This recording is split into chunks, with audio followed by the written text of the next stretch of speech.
Okay, how's the stream? It's sort of acting weird here. That's why I was a minute late. I'm usually not even a minute late. So let me know if the stream is acting funny here. I know I only gave subscribers 10 minutes. I had to go live immediately. I've been putting out more content recently. And as a result of going through more information, I have more to report. It's just more to report. I've gone over at least 3 or 4 live streams worth of information already. And the week hasn't even ended. I've only been doing this a few days. So you can imagine it's a bigger chance, a greater chance that I'm going to run into a crazy story. It's just going to set me off. And this story set me off. It just came out today. Just came out today. And people, sharpen the swords. Sharpen the swords. No, we're going on the battlefield with this article. We're going on the battlefield. No talking, no round table gathering, none of that. No, we have to go out with weapons and we have to launch a preemptive attack. Preemptive attack. Immediately. So if you will trust me, I'm going to go over this very infuriating article written by Christine Kivlin. Kivlin, right? Christine Kivlin. Very educated woman. Very educated. In fact, let me show her credentials before I get started. Christine Kivlin, degrees and certifications. Wow. What is this? Bachelorette, graduate, Wayne State University, Detroit, postgraduate, PhD. Check this out. She's a professor at Wayne State University. This is an educated woman. And you all know I've been calling out these types of educated people and they have not responded. Now, I sent her an email. And I told her up front that I'm going to refute this article that she just released today, or that was just released today. I don't know when she actually wrote it. You see, it says the date is right here. I told her up front, I'm going to refute this article that you wrote. And if you would like to listen, I'll give you a link. I said, but my audience does not like dogs. But the narrator will be professional and respectful, and I will be. So even though I want to go on the battlefield, I'm going to do it in a professional manner. I have to, because I seriously, genuinely want a response from the educated class. And it does not benefit me or this cause one bit to start acting childish and disrespectful, acting in the exact same ways that we call them out for, right? Or at least some of them. I preach respectfulness. It's all tied to this dog nut culture. So I'm going to conduct this stream as such. Now, this infuriated me, people. As you could guess, therapy dogs help students cope with the stress of college life. Now, let me start. Okay, this is a professor I'm talking to, so I need to be clear and thorough. I don't like this. This projects the idea that there's something special about dogs. Something special that makes dogs superior to humans. or more beneficial than humans for the relief of stress or for anything. This is often connected with the relief of anxiety, right? Relieve stress, relieve anxiety, helps the students stay calm. Oh, there's something special about the dog. That's the implication. That's why in this culture of dog love, they make and like memes that say things like, dogs are from heaven. We don't deserve dogs. Projecting them as something special. That's why I don't like this. The only thing that's special to humans is other humans. And I'm going to prove that scientifically on this stream. It was the highlight of her day whenever she would lie on the floor in her advisor's office and cuddle with a therapy dog. That's the highlight of her day. Not being around humans, not being around her sister, not being around her brother, her husband, her father, a loved one. That's not the highlight of the day. This anti-human narrative is what I don't like, Christine Kevlin. My subscribers don't like it. It's very destructive, and it literally leads to the loss of life and horrific mutilations. So I have a problem with that. It goes on. What stands out for me is how comforting it felt to pet the therapy dog, especially when I started to miss my family and my own dog at home. So this is already a dog lover. But it seems like they project this as something that everybody should try. More and more people are turning to therapy dogs. It's a way of advertising dogs as capable of something that humans are not, or as preferred over humans, at least for stress, right? That's in the article. The students, listen to this, spent about 35 minutes a week with 3 other students who all got to spend time with the therapy dog, petting her and giving her treats. Okay. So here we have a situation where the humans are giving the dog something.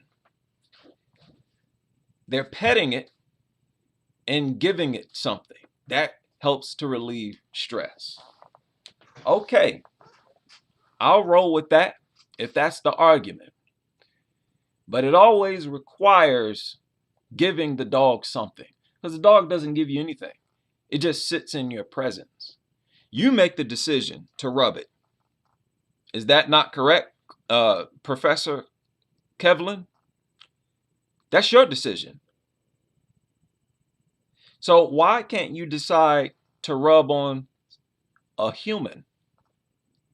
You could rub on a stuffed animal, like I say all the time, and you'll get the exact same results, the relief of stress.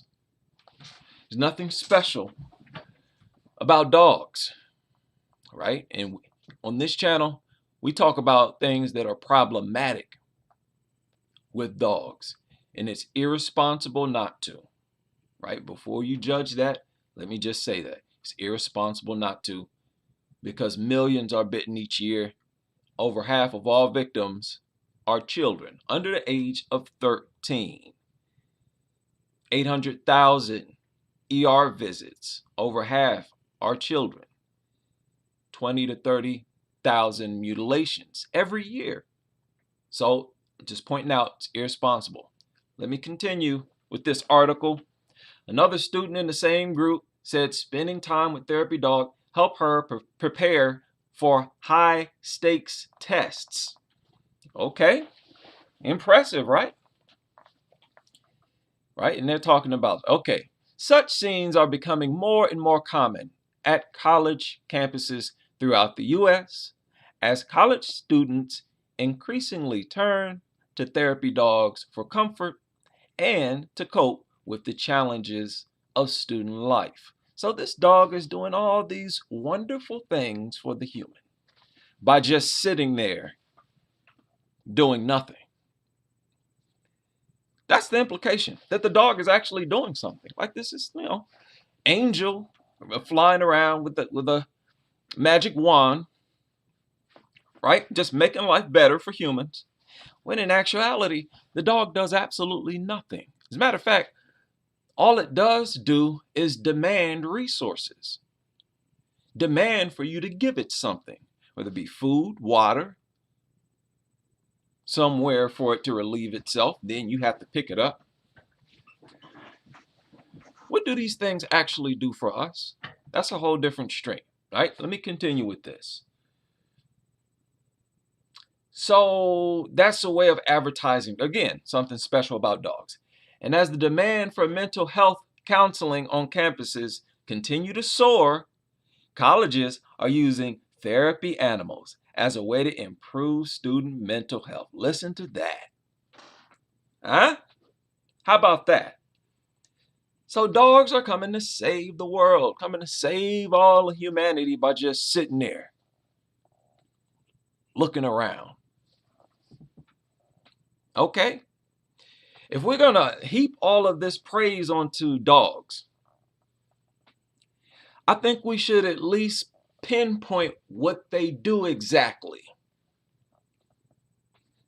These are high praises, that they can cure us mentally.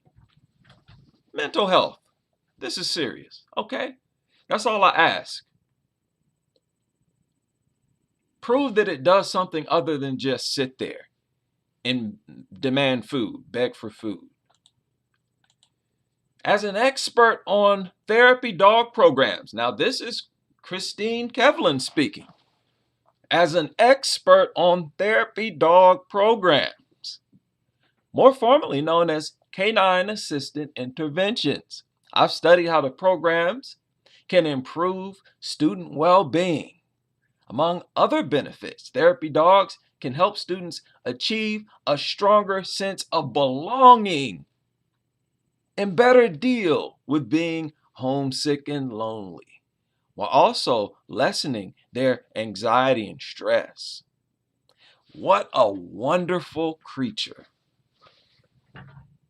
Isn't that right, Crusaders? Right now, I refer to my subscribers as Crusaders. This is a wonderful creature.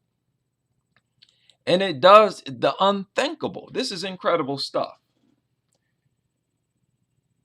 So, some of this can be explained by how human bodies respond to pleasant interactions with therapy animals. Actually, you could have ended the sentence right there. Respond to pleasant interactions. Right? Isn't that right? The sentence could have ended there, and it would have been more appropriate had it ended there. A 2019 study found that college students who spent even just 10 minutes petting a dog or cat saw significantly decreased cortisol levels, which are known to indicate stress. Okay?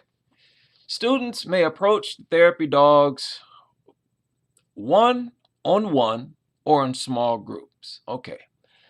In my dissertation on animal-assisted interventions, I asked a series of open-ended questions of graduate students who were participating in therapy dog programs. Several students related how pleasant it was to have a scheduled break from schoolwork. The experience forced me to take time out of my day and dedicate it to not studying, one student wrote. The calming effects. The therapy dog is so calm, another student wrote. Her energy, mellowness, helped me to calm down each session. This is a wonderful and wonderfully written article, I must say. I mean that. It's very persuasive. That's why I'm making a live stream to refute it, because it is so well written. She has used her education to write a brilliant article. It keeps the reader reading, right? This is, and she fully explains the benefits of a therapy dog. Now, what I don't like is that articles like this are connected, even referenced to, by people who project dogs as superior to human, specifically superior to children. Miss Kevlin, I'm sure you've heard this saying that dogs are better than children,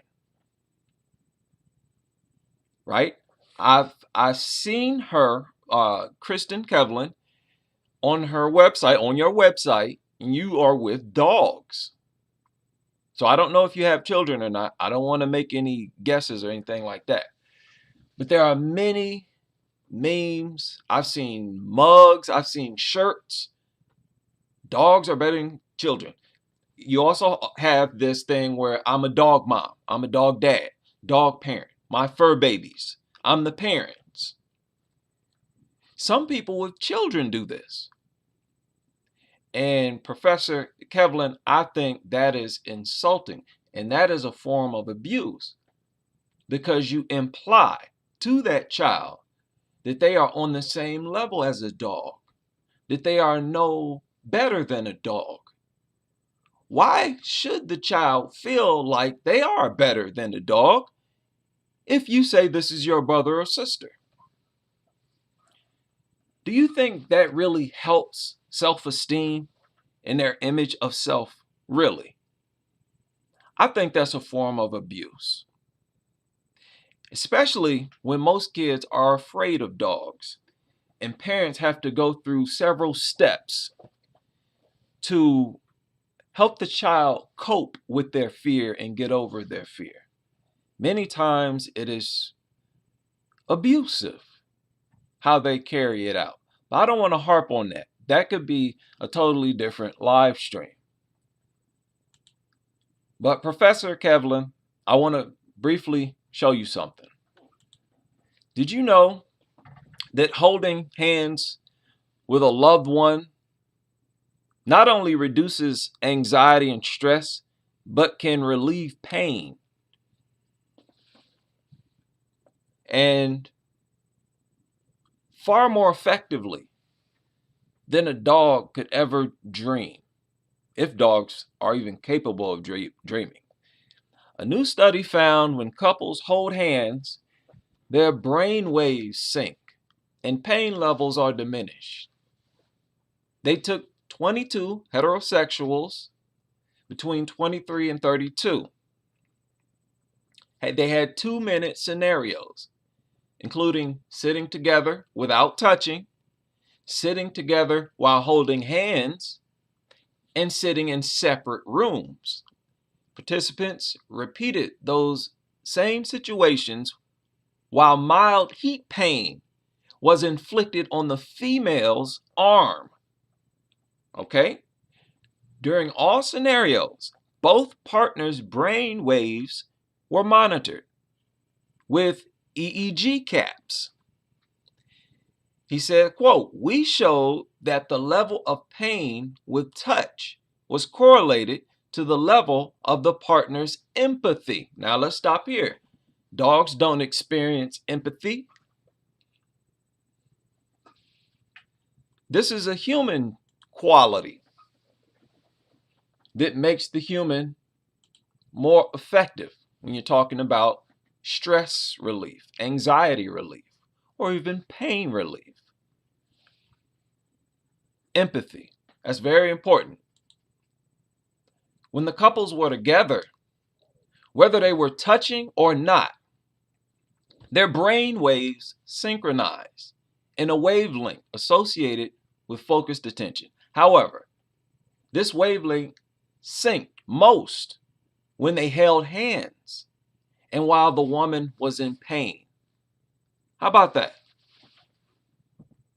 Previous studies show that we can communicate our emotions through touch For example, one study asked people to touch a person with a specific emotion in mind, like anger, sadness, and the person being touched had to guess the emotion, which they were able to do. And you all, I'm sure, know what I'm talking about. You can touch a person in a way where they know you're excited, you're happy, or you're sad, you're scared. Humans are far more sophisticated than dogs. We can express our empathy by touch. Some people may even have more empathetic touch than others. We show in this study that we may be able to affect analgesia. What is this? Analgesia, whatever, with touch. What is that? Let me stop there and look this up. Right? This is a professor I'm addressing this stream to. Let me know what every single word means. Right? Because I might have to put emphasis on this. What is this? Okay. The inability to feel pain. Okay? So you can reduce your pain by manipulating your own emotions through empathy. Something a dog can't do. Now, this is the doctor talking. And he talks about how pain comes from the body, through the spinal cord to the brain, and splits in two different areas of the brain. In one part of the brain, it recognizes the fact of pain. Pain is here. It identifies the pain. The other part of the brain, where pain goes to, is where the emotional aspect of pain is relayed. In other words, how you feel about the pain. This is what makes pain feel bad. We think of pain as being intricately feeling bad. But that is a trick of the brain that it plays on us. You feel depressed when you're in pain. Our experience of the pain is two different things happening at the same time. The fact of pain and the emotional aspect of pain. While the facts of pain cannot be changed, the emotional side can be changed through touch, empathy. Right? Dogs can't provide this. The posterior insula receives input from all kinds of different brain areas. This is why pain perception is so easily affected by other phenomena. He points to battlefield stories of soldiers in combat struck by shrapnel who don't even realize they were hit and they continue to fight. Now, adrenaline does this. Depending on the state of mind you're in, it could totally block out pain. And he says when it comes to hand holding in the study, he says that the feeling of being soothed and loved with touch can blunt pain pain a little in the same way that people control pain with breathing exercises or meditating. Now, check this out. The power of hugs. Check this out. Our skin has receptors on it. I didn't know this until a few minutes ago. Human skin is the largest organ on our body, is our skin. And our skin has receptors on it that take in everything from the slightest breeze to a cut.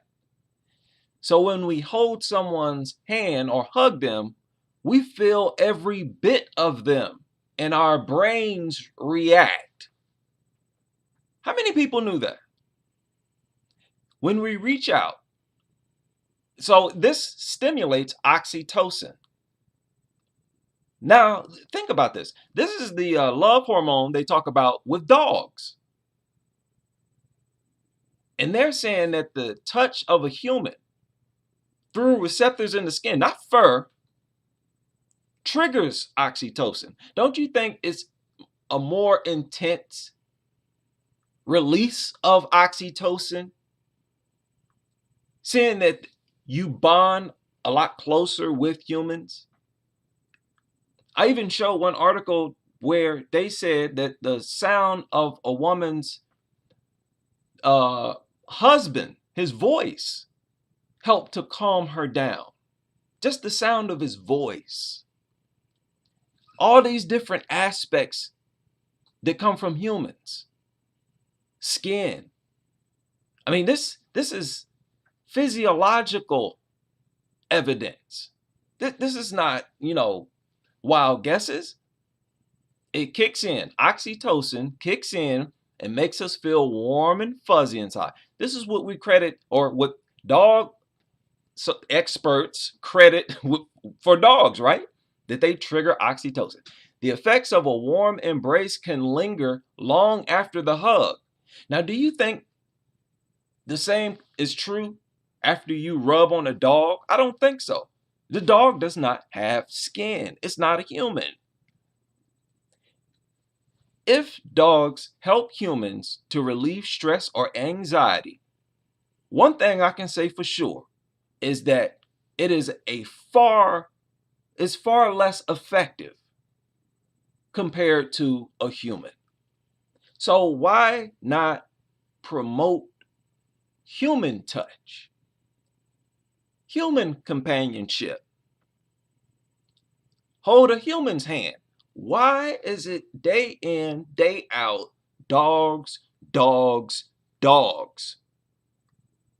When anything that they provide to help humans with, humans can do the same thing only 10 times more effectively. Miss Kevlin, don't you think there's a problem in general in today's world with human relations, with families, with people who cannot seem to be on the same page with each other? To put it lightly, don't you think now is a time more than any other time you should preach human relations, improving human relations? Our species does not benefit by improving human-dog relations. We're sitting here watching our country fall apart. And you want to preach and promote human-dog relations? No, no, no. Unacceptable.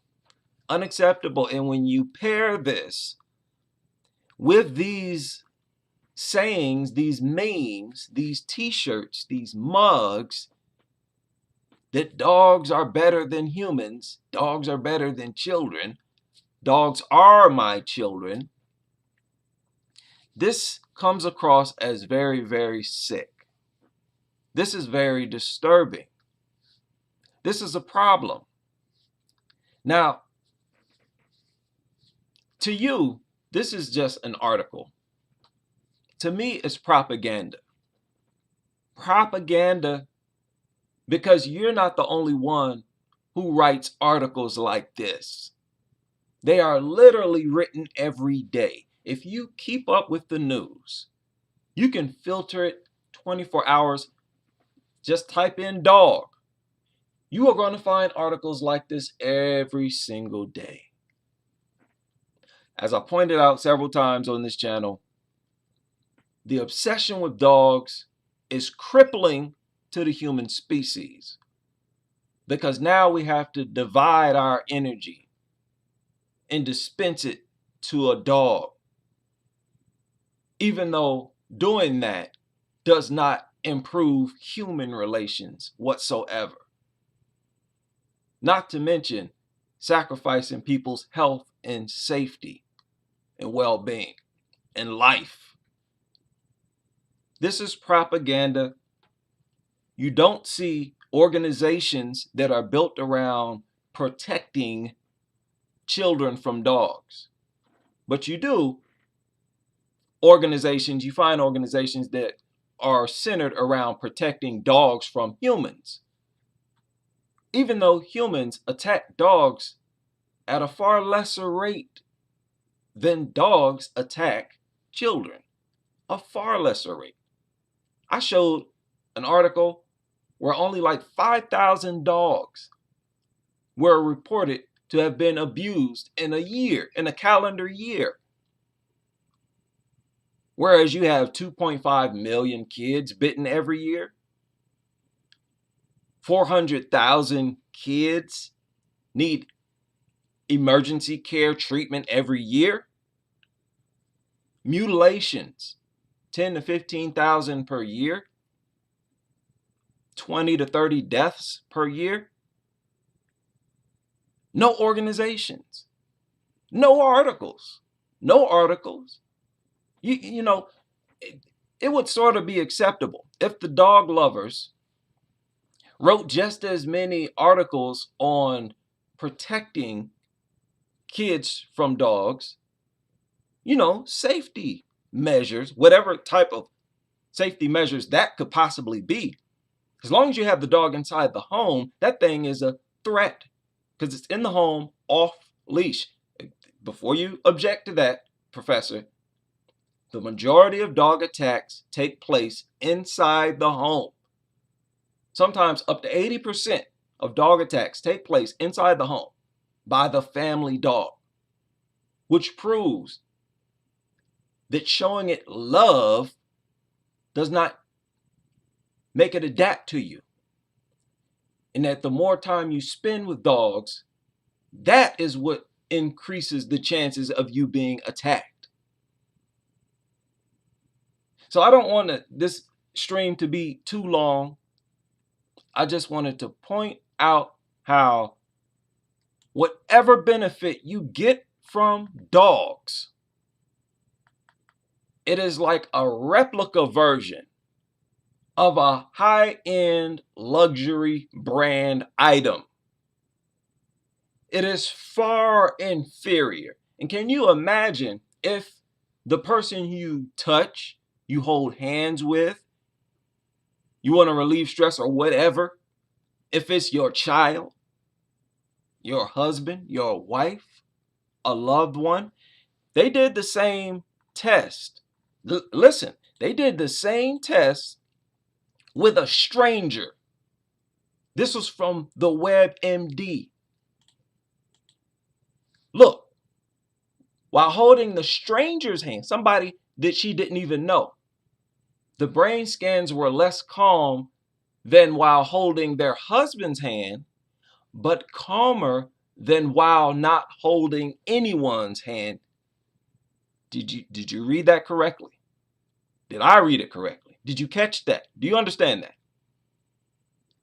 In other words, holding a stranger's hand is better than not holding anyone's hand at all. What does that mean? That even a dog's nasty, okay, let me calm down. I take that back.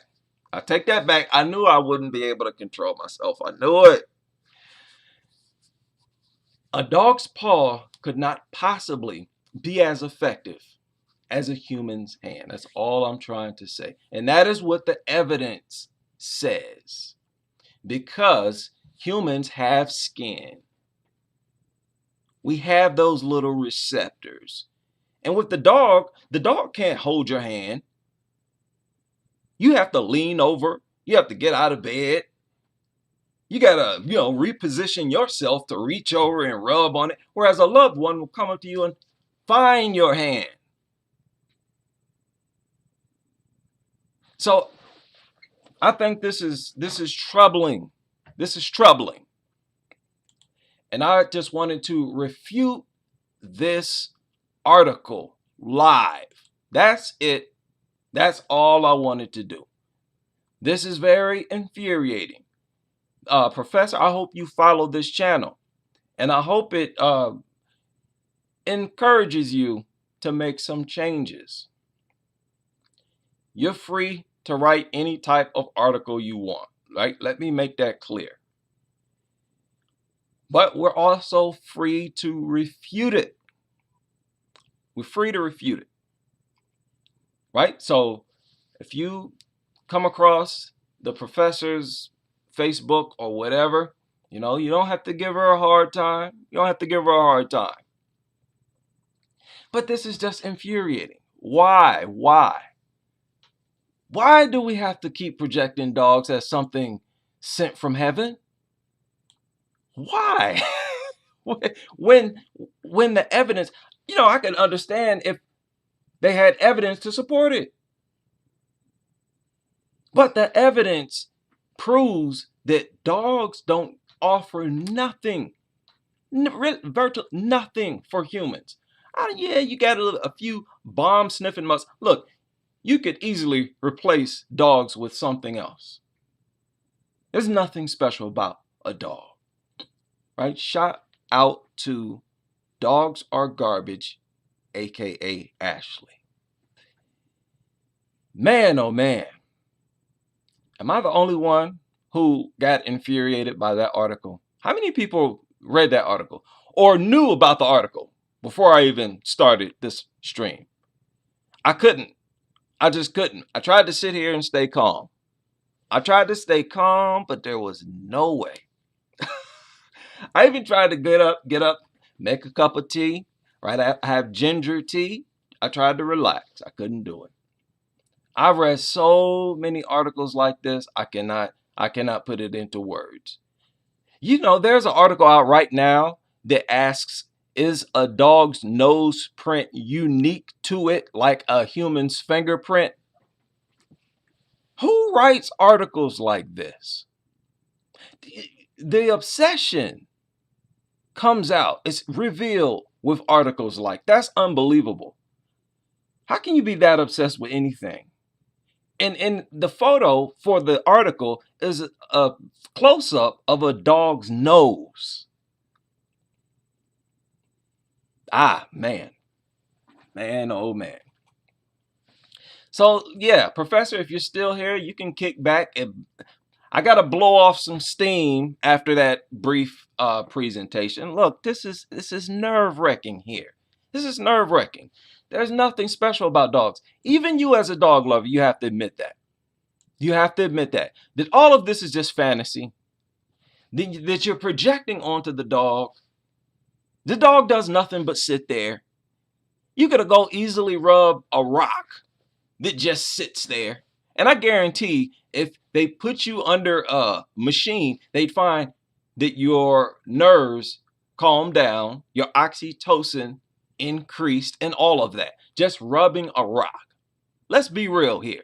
Dogs do nothing. Matter of fact, dogs will oftentimes look away from you when you start rubbing them. Walk away from you.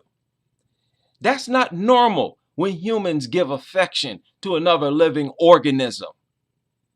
Dogs behave in ways that are so unlike humans. You cannot possibly try to argue that they are superior to humans when it comes to relieving stress.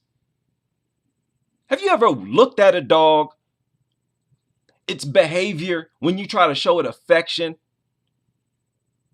There are many articles online right now. I've showed them on previous videos where people complain about how their dog is not affectionate with them, that it ignores them when they try to rub on it, walks away. And in general, that's how dogs are. They don't understand affection. They're not human. So why do we keep trying to humanize them? Why don't you just go interact with a human? You want to be with a human so bad? I don't get it. Man, I don't get it. I mean, listen, it's not me. It's not me. All I'm asking for is the evidence. The evidence. If you say that this object can fly and I never see it fly, what am I left to say? I don't have no choice but to say that this is a lie. You keep talking about all the wonderful things these dogs do when the dogs literally don't do anything. but beg for food. Did you know, Professor, that dogs are always hungry? They're always hungry, and they can eat themselves to death. Many have. Did you know that the reason they lick your face is because they want you to regurgitate? It's programmed into canines to lick their mother's face, to get their mother to vomit so that they can lick up the vomit. It's programmed. It's not a doggy kiss. My point is, dogs do nothing affectionate. They are not affectionate whatsoever. They don't even do as much as cats do, you know, which is sort of rub against you as you rub them. Real responsive like that, emotionally or physically responsive. Dogs are not physically responsive. So why is it so pleasant? Why is it such a joy to rub on these things? Now, I got to hold back too much on this video because I'm addressing it to a professor, right? And I'm trying to be professional here, but I had a lot more to say. I have a lot more to say about dogs. I'm being real PG-13 right now, and it's getting uncomfortable. It's getting uncomfortable because I cannot let loose. I cannot do it, man. This is infuriating. Why? Why does this have to be the world that I live on? Why do I have to be born on this planet? It is time to go. It's time to go. I'm not playing. Right? We're going to have to check out some of these other rocks out here. I can't take this no more. Okay? So I'm glad you could join us for this brief live stream, Professor Kevlin. I seriously want a response. Do you still believe that there's something about dogs that makes them more preferable or beneficial to humans than humans? If so, exactly what and how? What do they do that humans can't do? Because based on evidence, humans do a lot of different things to help relieve stress and anxiety and pain. A lot of different things, from touch to voice, empathy. You know, you can hold your partner in different ways, by the waist, hold their head, right? Humans have a way, you know, you could lay your wife's head on your chest. So if you believe dogs have some sort of benefit that humans don't, I hope you share it with me. You can do that by email, or you can leave a comment in the comment section. I would love to hear from you. Until next time, as we continue with this crusade against these dogs and their owners.